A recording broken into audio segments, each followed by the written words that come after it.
Le film tiré du jeu vidéo mythique offre quelques fulgurances malgré un scénario trop naïf. Quand on est fan du jeu, on va voir Minecraft, le film de Jared Hess, en salle ce mercredi, avec un mélange d'impatience et de crainte. Impatience à l'idée de voir cet univers si riche développé sur grand écran. Crainte à l'idée que le monde créé en 2009 par Marcus Persson alias Natch, soit fichu en l'air par une adaptation ratée.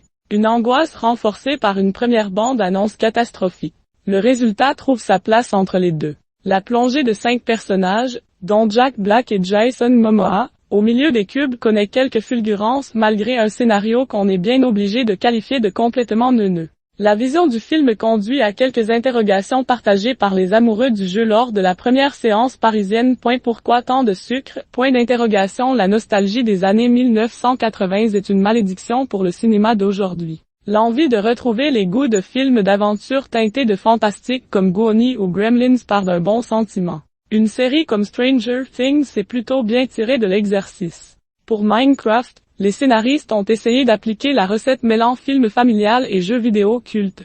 À force d'essayer de plaire à tout le monde, ils ne satisfont personne. Le film a le cul, cubique, entre deux chaises, entre fanservice et message fleur bleue. La naïveté chronique de l'histoire autour de geeks qui finissent par comprendre que créer dans le vrai monde, c'est mieux que dans celui fictif de Minecraft laisse pantois. La grande aventure Lego a autrefois prouvé qu'on pouvait faire passer ce type d'idée autrement que noyé dans le sirop. Les enfants passés 10 ans devront être conduits chez le dentiste pour risque d'apparition de caries après avoir vu Minecraft.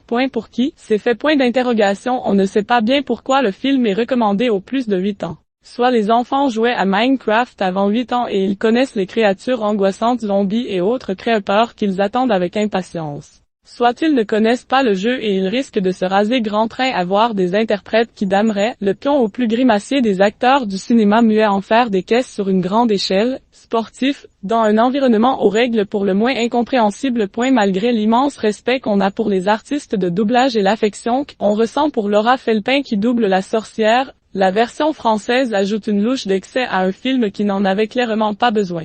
Au moins en anglais, on entend Jack Black chanter. Pourquoi des prises de vue réelles? Et là, on arrive au vrai souci. Pourquoi avoir ajouté des passages en prise de vue réelle alors que l'animation convenait si parfaitement à Minecraft?